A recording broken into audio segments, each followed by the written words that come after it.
Spent too much on this damn necklace to go lose clearly. The battle was dope. It's gonna be really hard to I don't want to like recap it on some like I thought I took 2 and 3.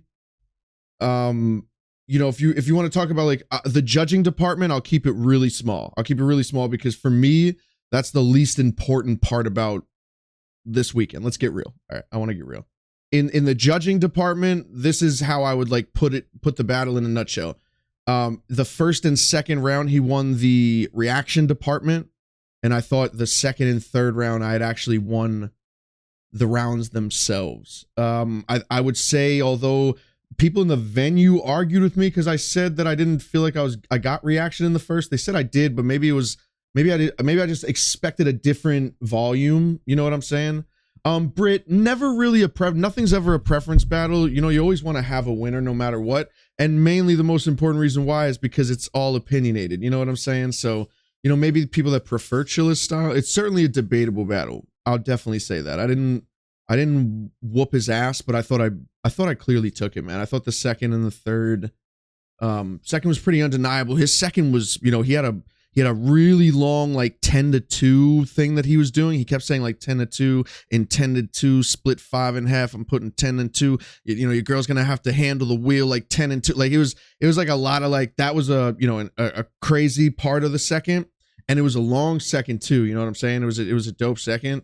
But I was crazy. But definitely a debatable battle.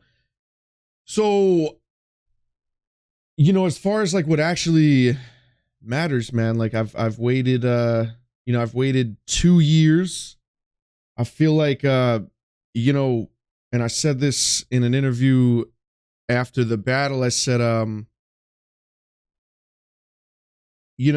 I don't think my year is no different than, the last 2 years for me is no different than most battle rappers. You win some, you lose some, you have debatables, sometimes you whoop someone's ass, sometimes you get your ass whooped. But for me, since the UM2 tournament, everything's been extremely magnified. So for me, I feel like my wins were marked as debatables that lean towards the loss side, and then my debatables were losses. Lou, if you're still in here, I love you, buddy. But I feel like in my last 2 years, I was 2-2. I thought I beat Real Sick clearly in the first and third. I thought I beat Lou Castro clearly in the first and third. Beat the first round in T-Top I had won, and then got cleared out in the last 2. And then I lost to, Geechee 1 round straight up and down, complete ass whooping. I feel exactly, yeah. But you ask like Twitter and Instagram and all these guys, like if you asked like the internet, like what my career has been for the last 2 years, you would think that I need to retire. And you have people that tell me that I need to retire. But the truth of the matter is I've had a pretty good, me and Real Sick, one of the battles of the year, one of the best battles of the year. Me and Lou Castro, dope battle on Gnome. You know what I'm saying? But like I said, it's like the debatables tend to lean on the loss side, and then even my wins, I feel like are made to, to be like debatables and shit. But since the tournament, everything's been magnified, obviously. I have an interview with Emerson Kennedy coming out that I really want you guys to watch. And I feel like it's going to be passed around quite a few times in the community, and I feel like people need to see it. It's a very real interview. So I'm going to keep from like kind of parroting what I talked about, and like not as in depth as I want it to be, but a lot of people need to understand, like, this is actually like my entire life. You know what I'm saying? Puts food on the table, keeps a roof over my head, like all this shit.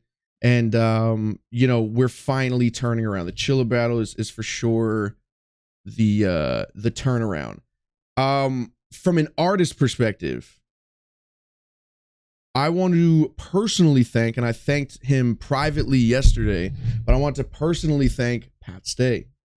Pat Stay, when you look at my performance versus Chilla, I don't rap like Pat Stay. I have like jokes, but we all have jokes. Pat Stay's just like known as but I want you to point at Pat and I want you to thank Pat.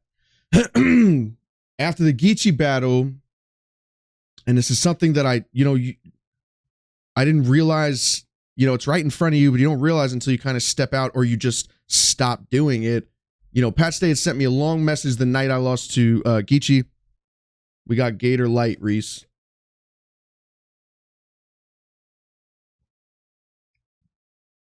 Ah! Gator Light. A kiwi strawberry. Pat Stay had sent me a message in my Instagram and said, listen, man, I know we're all rappers, and don't take my advice. And I apologize if you even take any offense to this, but I just kind of want to tell you what I saw on my end. And what he told me is something that I have used as talking points to many people that I've spoken with since then. And that was, he was like, when that camera pans out, Geechee looks like the calm, cool, collected Crip, right? And you look like the angry white guy. Like, and it almost so much so that your body language, it makes you wonder, like, why are you so, what's wrong with him? And I feel like also, like, since I've been in URL, the more the more I'm in the URL, I feel like the more I lose what got me to the URL. And you're going to see that in the second round versus Chilla. It was so easy to land the things I landed in the manner that I did, in the nonchalantness that I did, as opposed to, this lately this like angry ass rapping. And I've been angry. It's been a fucked couple years. Definitely. In the artist department, in like the artist side of me, 100%.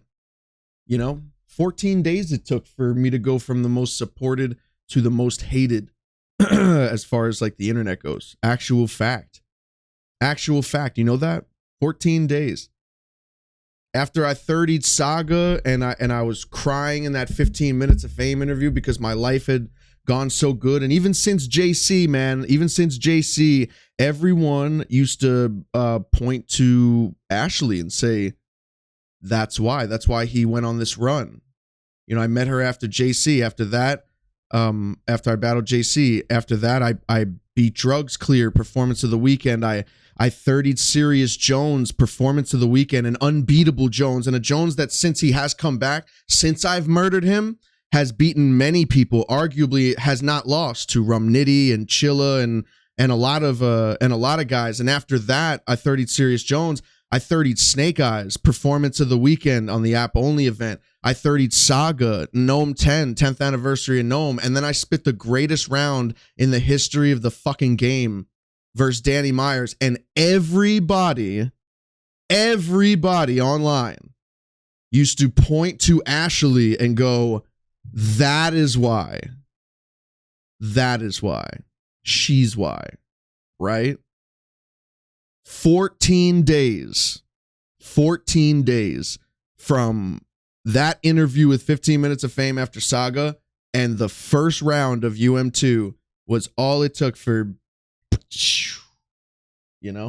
ripped from me. All respect ripped from me before and second round versus Chilla, fuck it, man. Second round versus Chilla. But yeah, this was a great performance. To be received for 3 rounds, I've been waiting for it. You know what I'm saying? I've been waiting for it. And it's just dope. It's just dope to see. And like I said, bro, I know a lot of people heard me too because I was mic'd up after the Geechee battle. I didn't even realize it. You know what I mean? I was pissed at the crowd, but that's not that's a Caffeine studio. Most of the people in the Caffeine studio is staff, is battle rappers and battle rappers plus ones. You know what I'm saying? I have been to LA like 6 times since B. And this is really the second time, the first time since B. I battled B. 5 years ago in an LA venue, and I haven't really been to LA since. I was finally back in LA. And it was a great job. You know what I'm saying? One thing people will be critical of, I think I reacted to a lot. I think I reacted too much. I was having a really good time. And then also there were a lot of things that Chilla was saying that were like, you know, were stretches to kind of make a line hit. Which is, you know, that happens all the time, but I'm so much more nonchalant about shit. You know what I'm saying?